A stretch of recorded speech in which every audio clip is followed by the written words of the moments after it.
آدمی نہیں آیا جس کی سب خواہشیں پوری ہوئی ہوں اور وہ دنیا سے گیا ہو. کوئی ایک انسان تاریخ میں ایسا نہیں بتایا جا سکتا کہ جس کی سب خواہشیں پوری ہوئی ہوں اور وہ دنیا سے گیا ہو. ہزاروں خواہشیں ایسی کہ ہر خواہش پہ دم نکلے. ایک ایک خواہش پہ دم نکلتا ہے اور ایک سے نکل جاتا ہے پورا دم. دیکھیے تو دم ہے کتنے دم ہے اور ایسے کتنی خواہشیں ہیں. ہزاروں خواہشیں ایسی کہ ہر خواہش پہ ایک ایک کے بھی پورا نہیں ہوتی. دنیا میں اللہ تعالیٰ نے ایک آدمی ایسا نہیں جس کی خواہشیں پوری مشہور بادشاہ ہے سکندر. اس نے اپنا ایک مقصد اپنا مقصد خود بتائیے.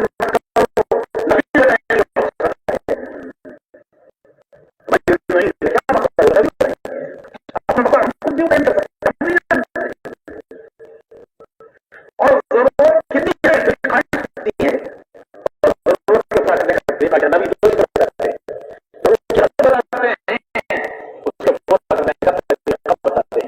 کے ساتھ تو میں کرا تھا دنیا میں آج تک کوئی آدمی ایسا نہیں ہوا کہ جس کی پوری ہوئی ہو اور وہ دنیا سے گیا ہو. اور آدمی زمین میں دفن ہو جاتا ہے.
وطن جانے کے راستے میں موت آئی. وہ بڑا سمجھدار تھا, پڑھا لکھا تھا, وہ سمجھ گیا کہ موت کا وقت آ گیا ہے.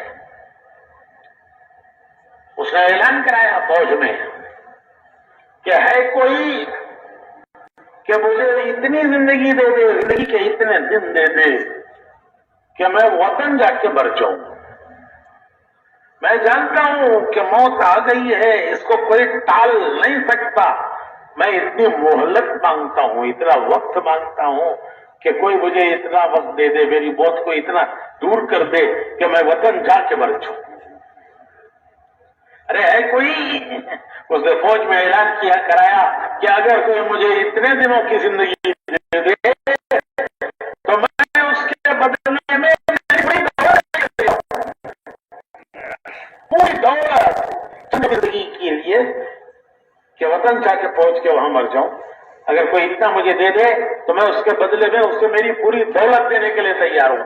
سکندر کی دولت، بڑے بڑے بادشاہوں کو اس نے شکست دی، ان کے ہزاروں سال کے خزانے جو ان کے خاندانوں کے نسلوں کے جمع کیے ہوئے خزانے تھے وہ سب سکندر کے ہو گئے، سکندر ان کا مالک بن گیا، بڑے بڑے بادشاہوں کو شکست دی، ان کے خزانوں کا مالک بن گیا، وہ سب کچھ دینے کے لیے تیار ہے، کوئی اسے چند دن کی اتنی حیات دے، زندگی دے دے کہ وطن جا کے وہ انتقال ہو جائے، لیکن کوئی نہ کر سکا، کوئی نہ کر سکا، اور وہ راستے میں مرا، راستے میں مرا، اسے وصیت کی کہ جب میں مر جاؤں تو میرے ہاتھ کے باہر رکھنا۔ تو درباریوں نے پوچھا کہ یہ عجیب وصیت ہے، عجیب وصیت آپ کر رہے ہیں؟ تو اس کے دنیا دیکھ لے، اتنا بڑا فاتح، ملکوں کو فتح کرنے والا، وہ دنیا سے کیا لے جا رہا ہے؟ اتنا بڑا فاتح دنیا سے کیا لے جا رہا ہے؟ لایا تھا کیا سکندر دنیا سے لے گیا کیا؟ خالی دنیا دیکھ لے کہ وہ اتنا فتح کرنے والا دنیا سے خالی ہاتھ جا رہا ہے، آیا تھا خالی ہاتھ، جا رہا ہے دنیا سے خالی ہاتھ۔ حسرت کی موت ہے، حسرت کی موت ہے۔ وہ ہاتھ دونوں باہر رکھوا کر بتا رہا ہے کہ دیکھ لو کہ اتنا بڑا فاتح وہ کیا دنیا سے لے جا رہا ہے، خالی ہاتھ جا رہا ہے۔ حسرت کی موت۔ ایک چیز ذرا سا سوچئے کہ چند دن کی زندگی کے لیے وہ کیا دینے تیار ہے؟ وہ دینے کے لیے تیار ہے۔ کتنے دن کے لیے؟ چند دن کی زندگی کہ جس میں میں وطن جا کے مر جاؤں، اتنا مجھے کوئی دے دے تو میں پوری زندگی کی دولت دینے کے لیے تیار ہوں۔ بتائیے پوری زندگی کی قیمت کیا ہے؟ لیکن کی قیمت اندر کی پوری دولت نہیں ہے تو یہ زندگی جو اللہ نے ہمیں دی ہے، اس پوری زندگی کی کیا قیمت ہے؟ زندگی کی قیمت سکندر کی دولت نہیں بن سکی، یہ پوری زندگی کی کیا قیمت ہے؟ تو اس نے وصیت کی کہ دونوں ہاتھ باہر رکھو، دنیا دیکھے اتنا بڑا فاتح دنیا سے کیا لے جا رہا ہے۔ ہمارے اردو کے شاعر البیلے ہوتے ہیں، انہوں نے یہ کہا کہ لایا تھا کیا سکندر دنیا سے لے گیا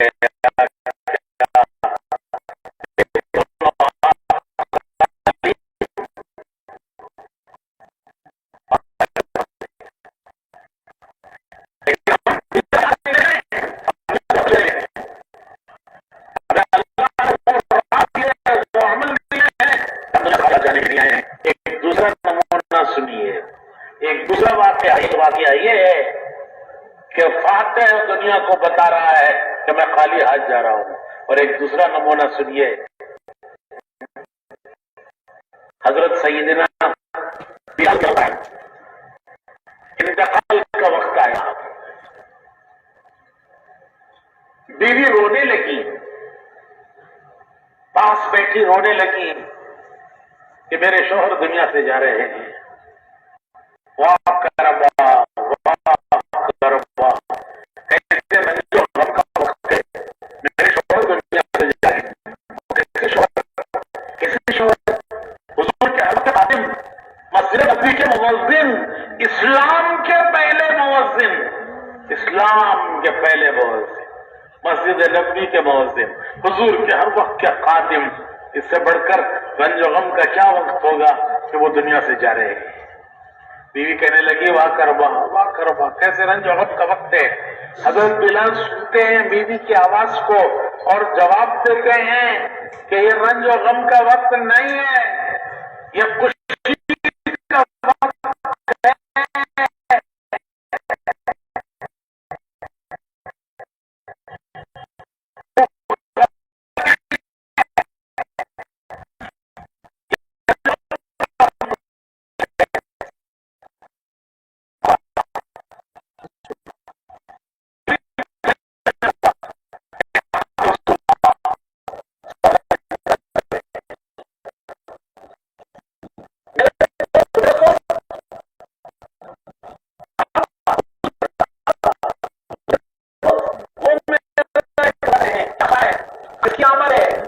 آج بلال آ رہا ہے، میرے آقا انتظار کر رہے ہیں کہ آج میرا بلال آ رہا ہے، میرے دوست صحابہ انتظار کر رہے ہیں کہ آج ہمارا بلال آ رہا ہے۔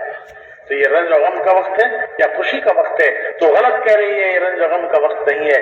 ابھی تھوڑی دیر میں دنیا سے جاؤں گا اور آخرت میں پہنچوں گا، وہاں میرے آقا انتظار کر رہے ہیں، میرے دوست انتظار کر رہے ہیں۔ جیسے مثال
اے روح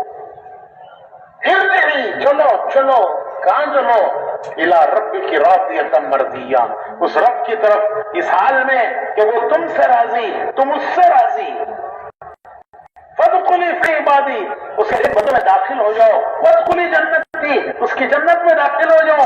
فرشتے خوشخبریاں دے رہے ہوں گے اور اس کی روح ایسے نکل آئے گی جسم سے جیسے آٹے میں سے بال نکل آتا ہے. تو میرے بھائیوں، یہ ایک مختصر زندگی اللہ نے دی ہے، امتحان کے لیے دی ہے. دنیا کی زندگی آزمائش ہے، امتحان ہے. اس دنیا کا نام ہے دارالامتحان. یہ امتحان ہے، یہاں اللہ نے امتحان کے لیے بھیجا ہے. امتحان لینے والے اللہ، امتحان لینے والا بندہ، امتحان کی جگہ دنیا اور امتحان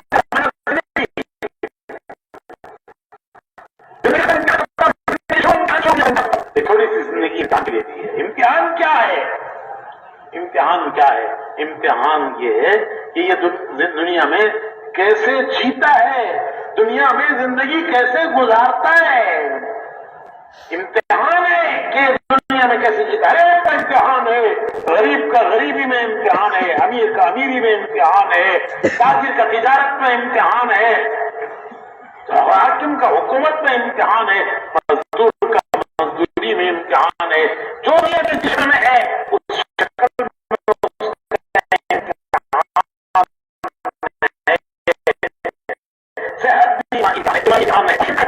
لمحے آتے ہیں وہ بھی امتحان ہے، غم کے لمحے آتے ہیں وہ بھی امتحان ہے.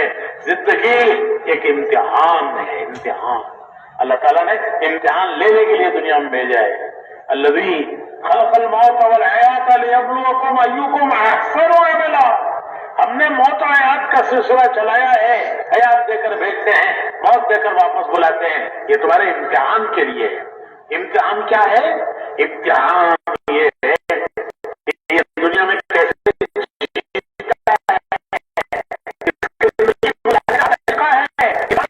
کہ حالات پہاڑوں کی طرح ہوں، سمندروں کی طرح گہرے ہوں، تو بھی وہ اللہ کی رحمت پر امید رکھے، بھروسہ رکھے، کبھی امید نہ چھوڑے کہ مالک بڑا مہربان ہے. ہمارا مولا بہت مہربان ہے، بڑا مہربان مالک ہے. تو حالات اللہ سے مانگنا نہیں ہے، اللہ سے عافیت مانگنی ہے. ایک صحابی آئے حضور کی خدمت میں، بڑا برا حال تھا، بڑا برا حال تھا. حضور نے ان سے پوچھا کہ کیا تمہارا برا حال بنا ہوا ہے، تم نے اللہ سے کیا مانگا؟ تو وہ صحابی کہنے لگے میں نے اللہ سے صبر مانگا. تو حضور نے فرمایا کہ صبر مانگا تو مصیبت مانگی. ارے مصیبت آئے گی جبھی تو صبر کرے گا. تو تم نے صبر مانگا تو مصیبت مانگی، کیوں مانگا تم نے؟ تو انہوں نے عرض کیا کہ حضور پھر میں کیا مانگوں؟ تو حضور نے فرمایا اللہ سے عافیت مانگو. اللہم انی اسألک العفو والعافیہ فی الدنیا والآخرہ. اللہ سے عافیت مانگو. کیوں؟ کہ ہم امتحان کے قابل نہیں ہیں. اللہ سے عافیت مانگنا. اور حالات آئیں تو علماء نے لکھا ہے کہ مومن کا کام ہے کہ ہر حال میں وہ اللہ سے امید رکھے، اس پر بھروسہ رکھے، اس پر امید رکھے. کبھی کسی حال میں چاہے وہ پہاڑوں کی طرح ہوں، چاہے وہ سمندر کی گہرائیوں کی طرح ہوں، وہ کبھی اللہ سے مایوس نا امید نہ ہو. تو بھائیوں میں عرض کرا تھا کہ امتحان تو سب کا ہوگا. ہاں، ہر ایک کا امتحان اس کے ظرف کے اعتبار سے، اس کی استعداد کے اعتبار سے. بڑوں کا امتحان ان کی ایمان کی بڑائی کے اعتبار سے، اور ہمارا ایمان ہمارے ایمان کی کمزوری کے اعتبار سے. گھڑا خریدتے ہیں، پہلے زمانے میں تانبے کے گھڑے ہوتے تھے، سو بجا بجا کے خریدتے تھے. تو گھڑا خریدتے ہیں تو اس کو ڈھول بجا کے خریدتے ہیں. تانبے کے گھڑے کو بھی بجا کے دیکھتے ہیں اور مٹی کے گھڑے کو بھی بجا کے دیکھتے ہیں. لیکن جتنے زور سے تانبے کے گھڑے کو بجاتے ہیں، اگر اتنے ہی زور سے مٹی کے گھڑے کو بجا کے دیں گے تو کیا ہوگا؟ اتنے زور سے تانبے کے گھڑے کو بجا کے دیکھا ہے، اگر اتنے ہی زور سے مٹی کے گھڑے کو بجائیں گے تو کچھ بھی نہیں بچے گا، وہ گھڑا ہی تو بج جائے گا، بچے گا ہی نہیں کچھ. تو اللہ پاک بھی بجاتے گئے ہیں، بجا کے دیکھتے ہیں ہر ایک کو اس کے ظرف کے اعتبار سے، ہر ایک کو اس کے ظرف کے اعتبار سے.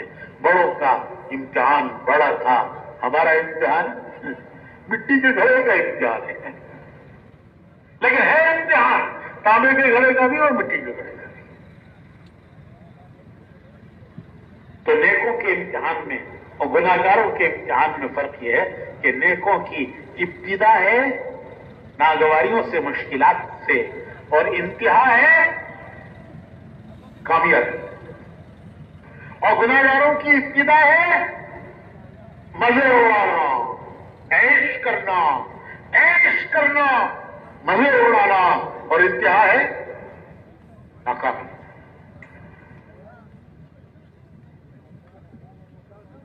پنجرا خریدتے ہیں پرندے کے لیے بھی، اور پنجرا خریدتے ہیں چوہے کے لیے بھی.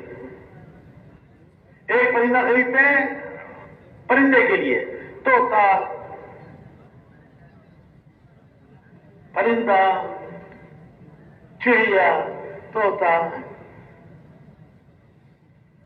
ان کے لیے ایک پرندہ خریدتے ہیں، اور ایک پنجرا خریدتے ہیں چوہے کے لیے بھی. دونوں ایک سے ہیں، دونوں ایک سے ہیں، لیکن پرندے کا پنجرا پیار سے ہے، محبت سے ہے، اس کی حفاظت کے لیے ہے کہ کہیں بلی ہاتھ نہ مار دے. کبوتر کو، طوطے کو بلی ہاتھ مارتی ہے، اس کا خون پی جاتی ہے. میرے طوطے کو، میرے کبوتر کو بلی ہاتھ نہ مارے. تو پنجرا بنایا ہے، اس کے لیے خریدا ہے پیار سے، محبت سے، حفاظت کے لیے، حفاظت کے لیے. وہ چوہے کا پرندہ، چوہے کا پنجرا، وہ بھی حفاظت کے لیے ہے کہ میرے گھر سے کہیں اور نہ جائے.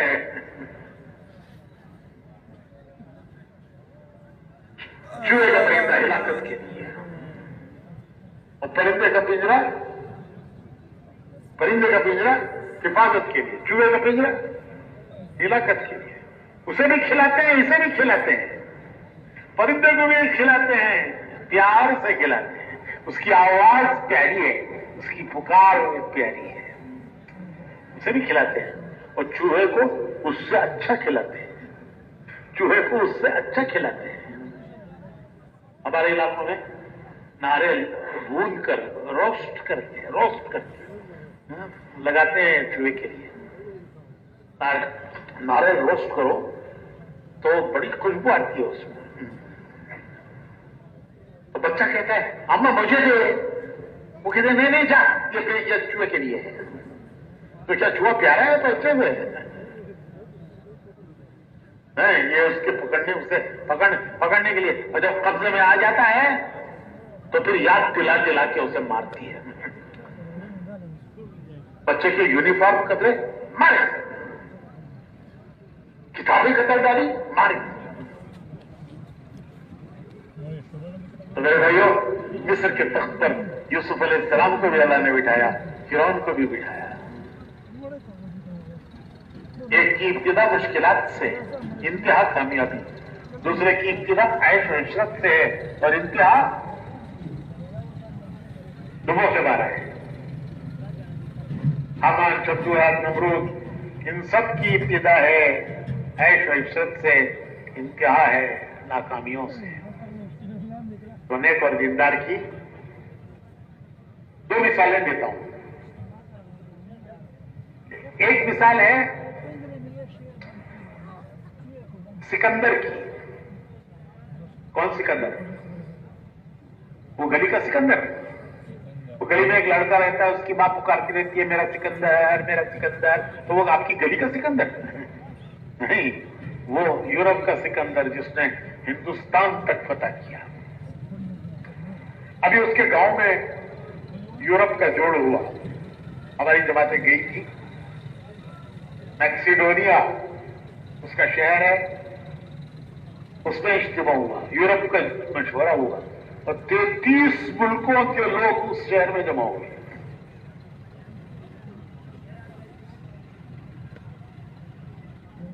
تو وہ سکندر جس نے ہندوستان تک فتح کیا، بڑے بڑے بادشاہوں کو شکست دی، ان کو تختوں سے اتارا، ان کے ہزاروں سال کے جمع کیے ہوئے ان کے باپ دادا سکڑ دادا کے زمانے کے خزانے، خاندانی خزانے جو ان بادشاہوں نے جمع کر رکھے تھے، وہ سکندر نے لوٹ لیے۔ بڑی بڑی کوئی فوج اس کے سامنے ٹھہر نہیں سکی۔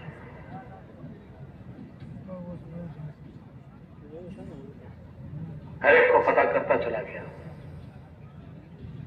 جہاں وقت ہندوستان آیا تو آگے بڑھنے سے اس کی فوج نے انکار کر دیا کہ اتنا زمانہ گزر گیا، اتنی دور کا سفر کہ جتنا سفر کرنا کوئی سوچ نہیں سکتا تھا اس زمانے میں، انہوں نے صرف سفر نہیں کیا، راستے کی سب حکومتوں کو شکست دی، روز اٹھنا اور جنگ لڑنا۔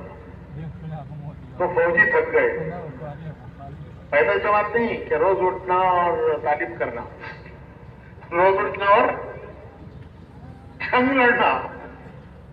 تو فوجی تھک گئے، انہوں نے کہا کہ اب ہم آگے نہیں بڑھیں گے، اور جب وہ آگے نہیں بڑھیں گے تو یہ اکیلا کیا کرے گا؟ تو اس نے بھی واپسی کا ارادہ کیا، اور واپسی پر اسے موت آئی۔ جب موت کے آثار آئے، بہت سمجھدار تھا، ملکوں کو فتح کرنے والا، بہت سمجھدار تھا، اس نے اندازہ لگا لیا کہ میرا آخری وقت ہے، اب بہت قریب ہے، اسے اندازہ ہو گیا کہ اب میں مرنے والا ہوں۔ تو اس نے اپنی فوج میں اعلان کرایا کہ ہے کوئی، ارے ہے کوئی جو مجھے اتنی مہلت دلا دے، اتنی زندگی دلا دے کہ میں وطن جا کے مر جاؤں، میری اتنی مہلت مجھے مل جائے، اتنی زندگی مجھے مل جائے کہ میں وطن جا کے مر جاؤں۔ ارے ہے کوئی، اگر کوئی اتنا کر لے، میں سب دولت اسے دینے تیار ہوں، میری سب دولت میں اسے دینے تیار ہوں۔ کون سی دولت؟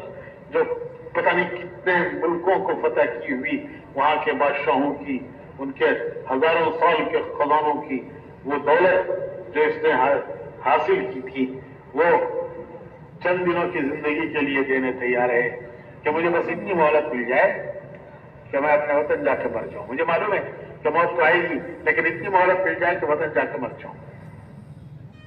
تو حسرت کی موت، ایسی موت، حسرت کی موت کہ پردیسی پردیس میں جان دے رہا ہوں، کیونکہ آگے کی کوئی امید نہیں ہے، آگے کے لیے کوئی بھیجا نہیں ہے، آگے کا کوئی انتظام کیا نہیں ہے، بس اسی زندگی کو سب کچھ سمجھ کر سب کچھ اسی کے داؤ پر لگا دیا ہے، سب کچھ اسی کے داؤ پر، اسی کو سب سمجھ کر لگایا ہے، آگے کی کوئی انتظام نہیں ہے، آگے کے لیے کچھ بھیجا نہیں ہے۔ دوسری مثال، سمجھ ایک بھی مثال ہے اور پتہ نہیں کتنی ہزاروں مثالیں ہیں۔ حضرت سیدنا بلال رضی اللہ تعالی عنہ، ان کے انتقال کا وقت آیا ہے، بیوی پاس بیٹھی ہوئی ہیں، دیکھ رہی ہیں کہ میرے شوہر دنیا سے رخصت ہو رہے ہیں، کہنے لگی کیسے غم کا وقت ہے، کیسے رنج کا وقت ہے، واہ کربا واہ کربا۔ کرب کہتے ہیں غم کے اور تکلیف کے وقت کو، تو بیوی کہتی ہیں کیسے رنج کا غم کا وقت ہے کہ میرے شوہر دنیا سے جا رہے ہیں۔ کیسے شوہر؟ مسجد نبوی کے مؤذن، اسلام کے پہلے مؤذن، اسلام کے پہلے مؤذن، حضور کے ہر وقت کے قادم، وہ دنیا سے جا رہے ہیں، اس سے زیادہ رنج کا غم کا کیا وقت ہوگا؟ تو بلال رضی اللہ تعالیٰ عنہ سنتے ہیں، بیوی کی بات سن کر کہتے ہیں تو غلط کہہ رہی ہے، یہ رنج و غم کا وقت نہیں ہے، یہ خوشی کا وقت ہے، یہ خوشی کا وقت ہے۔ تھوڑی دیر میں دنیا سے رخصت ہونے والا ہوں، میں تھوڑی دیر میں دنیا سے جاؤں گا، میرے آقا محمد الرسول اللہ صلی اللہ علیہ وسلم میرے انتظار میں ہیں، وہ میرے انتظار میں ہیں کہ آج کون آ رہا ہے؟ آج بلال آ رہا ہے، آج بلال آ رہا ہے۔ میرے دوست، ان کے دوست کون؟ حضور کے صحابہ، وہ میرے انتظار میں ہیں کہ آج کون آ رہا ہے؟ آج بلال آ رہا ہے۔ میرے دوست میرا انتظار کر رہے ہیں، صحابہ۔ میرے آقا محمد رسول اللہ صلی اللہ علیہ وسلم میرا انتظار کر رہے ہیں کہ آج بلال آ رہا ہے۔ جیسے ہمارے بہت سے گھروں میں لوگ باہر کے ملکوں میں کام کرتے ہیں، امارات میں، قطر میں، سعودیہ میں، قطر میں، امارات میں، کویت میں، جب ان کے آنے کا دن ہوتا ہے تو گھر میں کیا خوشیاں ہوتی ہیں کہ آج فلاں آ رہے ہیں۔ بیوی کہتی ہے آج میرا شوہر آ رہا ہے، باپ کہتا ہے آج میرا بیٹا آ رہا ہے، بیوی کہتی ہے میرا شوہر آ رہا ہے، ماں کہتی ہے آج میرا بیٹا آ رہا ہے، باپ کہتا ہے میرا بیٹا آ رہا ہے۔ ابھی تھوڑی دیر میں لاہور ایئرپورٹ پہ اترے گا، اسلام آباد ایئرپورٹ پہ اترے گا، اور تھوڑی دیر میں گھر پہنچے گا۔ گھر میں بریانی پک رہی ہے، گھر میں بریانی پک رہی ہے کہ آج بیٹا آ رہا ہے، شوہر بھی کہتے شوہر آ رہا ہے، ادھر یہ خوش ادھر وہ خوش کہ تھوڑی دیر میں گھر پہنچوں گا، وہ میرا پورا کنبا میرے انتظار میں خوشیوں میں میرے لیے کھانے تیار کر کے بیٹھا ہوا ہے۔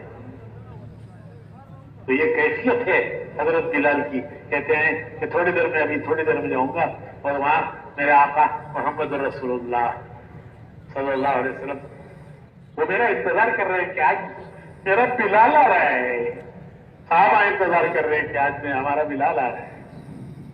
تو بھائیو، ابتدا مشقتوں سے، مشکلوں سے، کیا کیا مشقتیں، کیا کیا مشکلیں اٹھائی، وہ تو تاریخ ہے، اور انتہا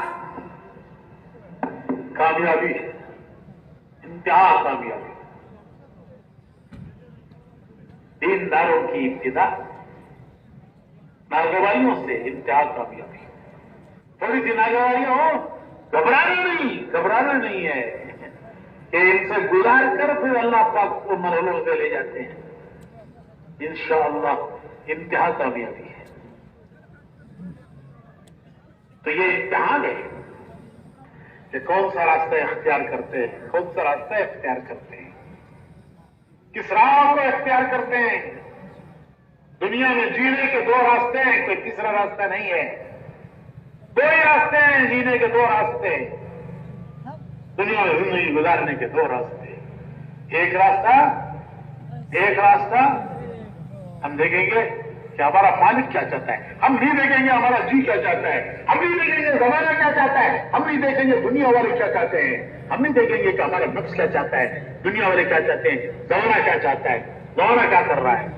لوگ کہتے ہیں زمانے کو دیکھ کے چلو، حالات کو دیکھ کے چلو، نہیں، ہم تو حکم کو دیکھ کے چلیں گے۔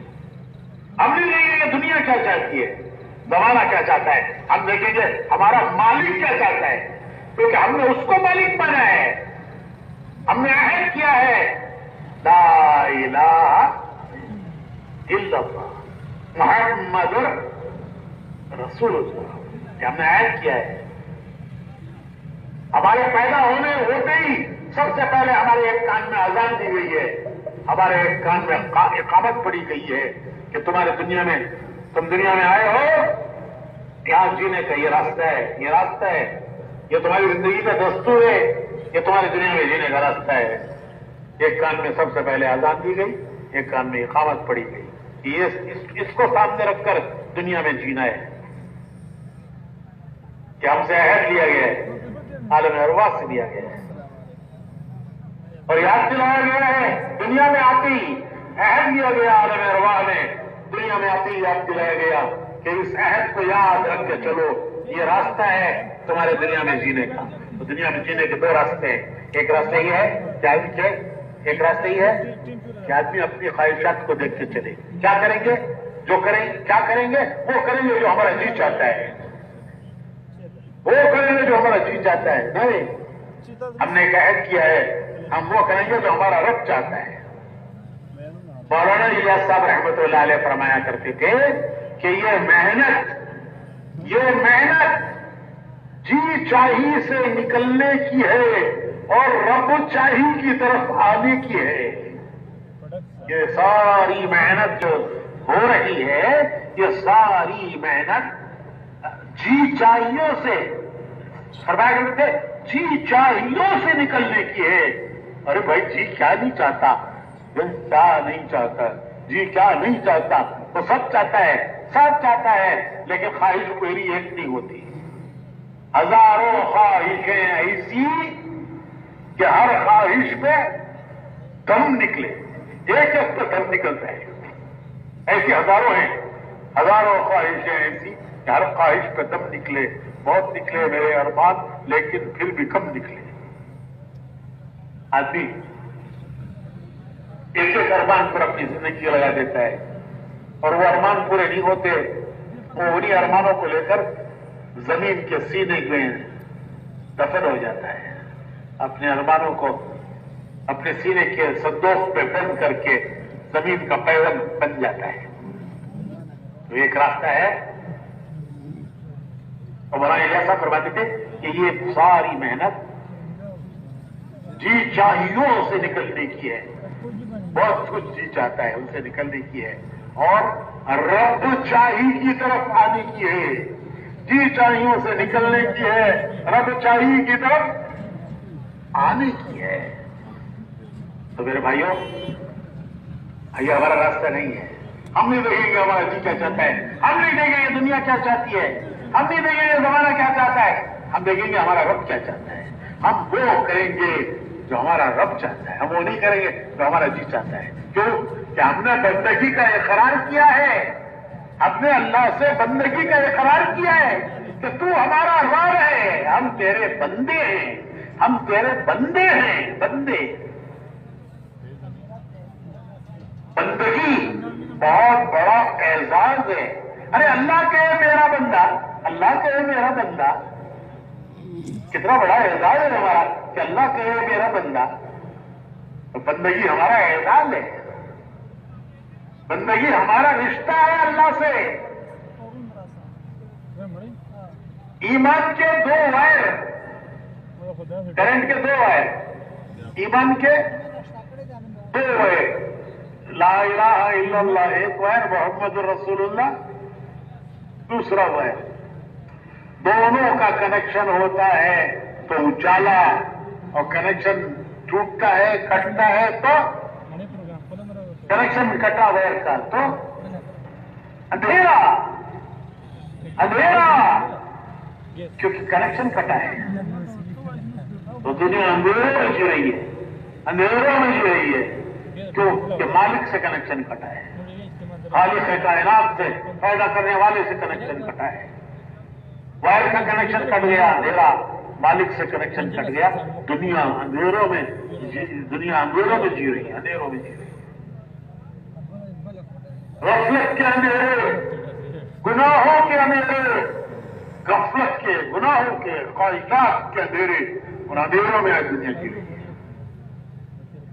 اور روشنی ہے، نور ہے، لا الہ الا اللہ، یہ اللہ سے رشتہ. محمد رسول اللہ، یہ اللہ کے پیارے نبی سے رشتہ، اللہ کا رشتہ. لا الہ الا اللہ، اس کے بندے ہیں. اللہ کا رشتہ کہ ہم اس کے بندے ہیں، وہ ہمارا رب ہے.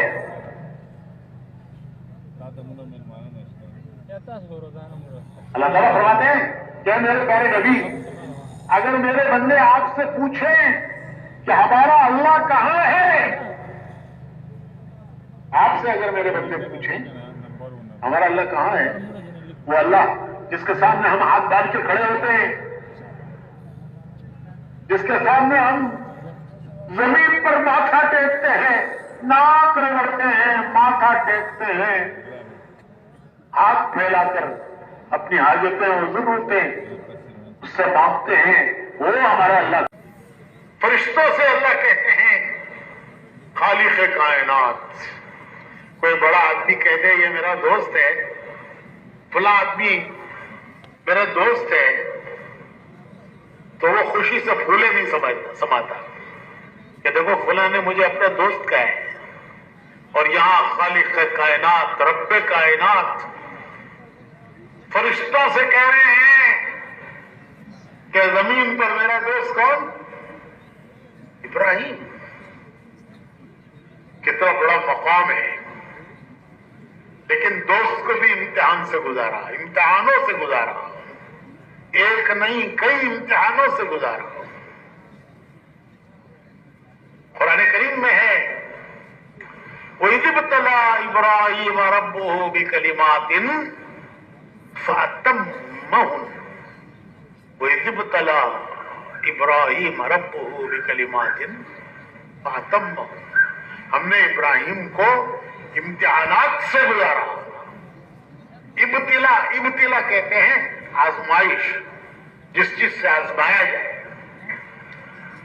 اللہ پاک فرماتے ہیں ہم نے امتحانوں سے ابتلا، وَإِذِ ابْتَلَىٰ إِبْرَاهِيمَ رَبُّهُ بِكَلِمَاتٍ فَأَتَمَّهُنَّ، انہیں امتحانوں سے گزارا اور وہ تمام امتحانات میں کامیاب اترے، پورے کامیاب اترے۔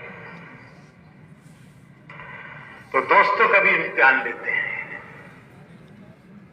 صرف گناہگاروں کا امتحان نہیں ہے، دوستوں کا بھی امتحان ہے۔ صحت بھی امتحان ہے،